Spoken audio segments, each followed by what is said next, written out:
Olá, boa tarde a todos. Vamos continuar aí com as nossas aulas sobre a fundação do Estado Ocidental, né? Nós estamos aqui analisando o Império Romano.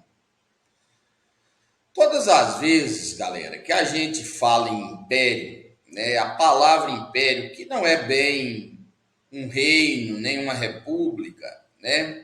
A palavra império, ela tem uma ideia subjacente, que é a ideia de universalização, né? O que é uma política imperialista? Uma política imperialista é uma tentativa de impor o seu poder, os seus valores, a sua cultura, a sua religião, as suas concepções, as suas crenças, as suas convicções a outros povos, né?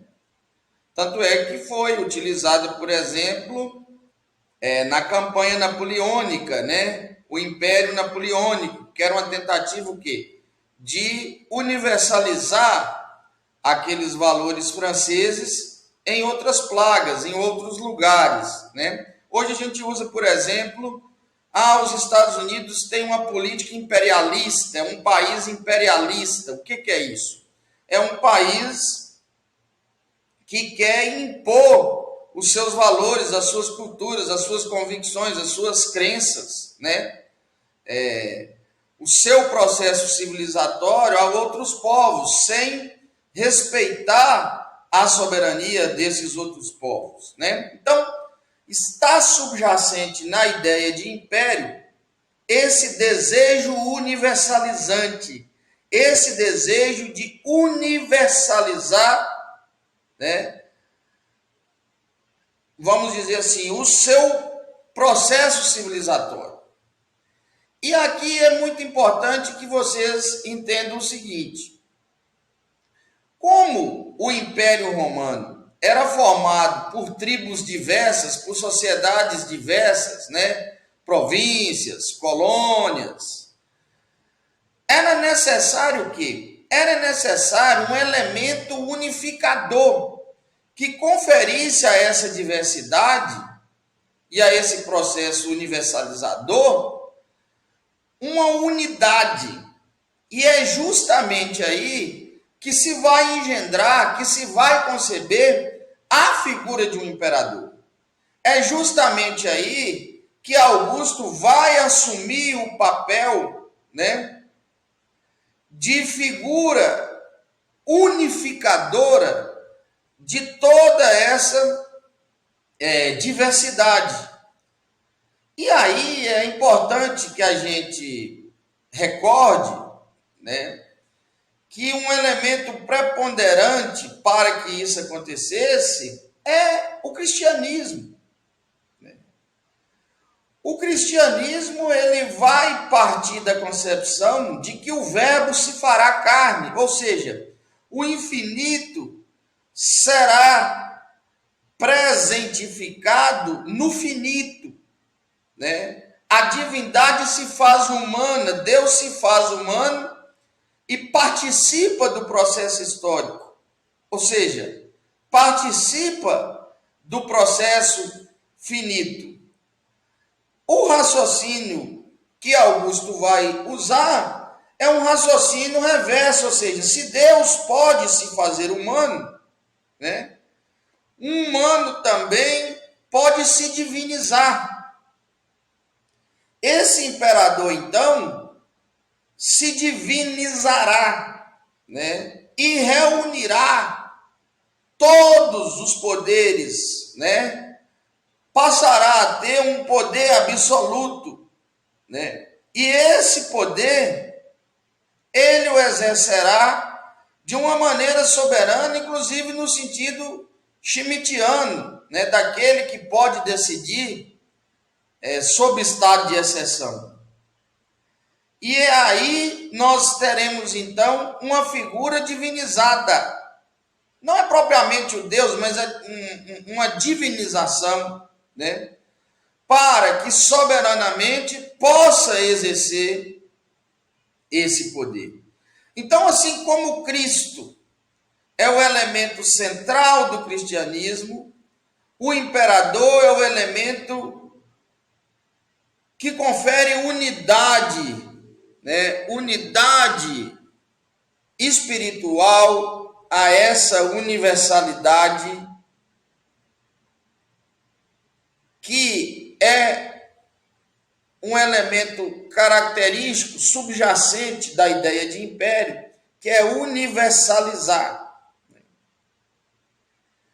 E aí, meus caros, é importante que vocês entendam, né, que essa universalização, esse processo, né, de racionalizar, de civilizar povos diversos, né, depende de uma ordem jurídica e de uma organização política.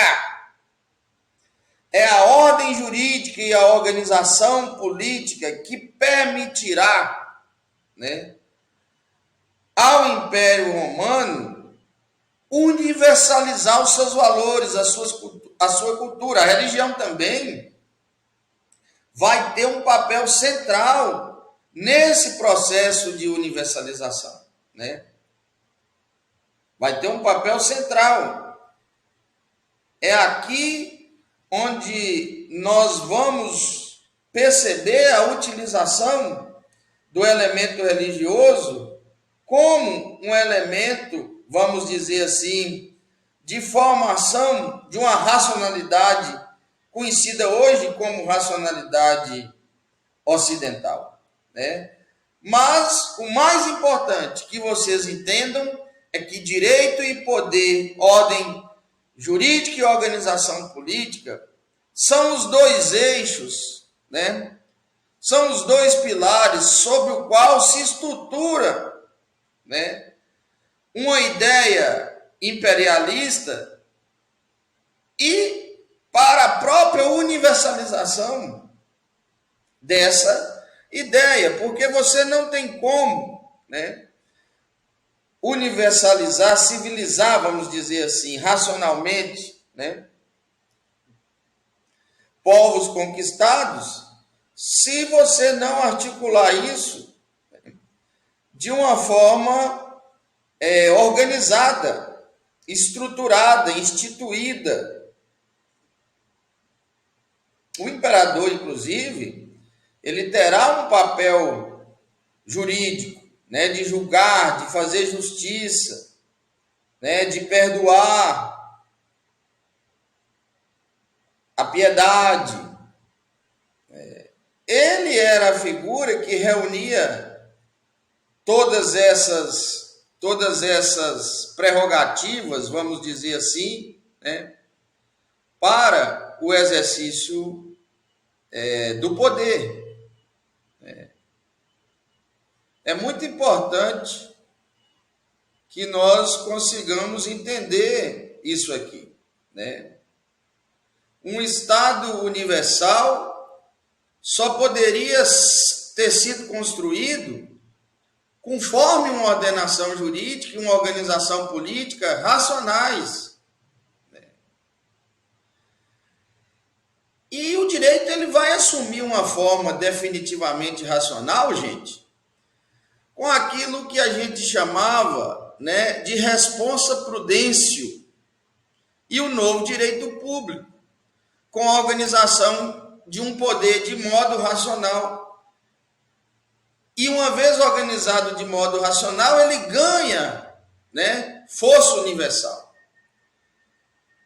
É importante ressaltar que os responsa prudêncio, né, que com os responsa prudêncio, melhor dito, o direito ele chega ao seu mais alto grau de elaboração, né, depois de passar pela lei das 12 tábuas, pelas legislações, né, e pelo direito pretoriano. Vai se tratar de um direito doutrinário, né, posto no seu momento de maior reflexão e abstração. E aí você vai ter o desenvolvimento, gente, de duas grandes escolas, né? Os proculeanos, que privilegiavam a ratio civilis na aplicação da norma jurídica, e dos sabinianos, que preferiam recorrer a ratio naturalis nessa aplicação. No tempo de Augusto, né, como eu disse a vocês, vai ocorrer um acontecimento determinante da cultura ocidental, né? O cristianismo, que representa a presentificação do infinito e a despresentificação do finito, né? Isso, em essência, ou como essência, melhor dito, né, o infinito assume a existência do finito, e o finito, como existência, assume a essência do infinito. Esse é um movimento que, em termos hegelianos, a gente chama de absoluto cristão. Isso convertido para o direito romano, né, vai ser simbolicamente, né, o espírito que vai objetivar o Estado. A instituição do Estado, ele une a diversidade na unidade e ganha a efetividade onde? No soberano, no imperador, né? O Estado, em termos hegelianos, num primeiro momento, né, é a abstrata essência do absoluto e só se efetiva na unidade singular do soberano, o imperador, né? Também aí o abstrato infinito presentifica-se no finito, né, com real existência. Não só como real existência, mas também como pura existência finita, né? E, portanto, abstrata, porque separada do infinito, né? Ganha a essência do infinito e a sua efetivação na existência. Só assim vai surgir o Estado ocidental. E a pessoa que encarna ou dá existência ao Estado é o imperador Augusto. Ok? Daqui a pouquinho a gente volta.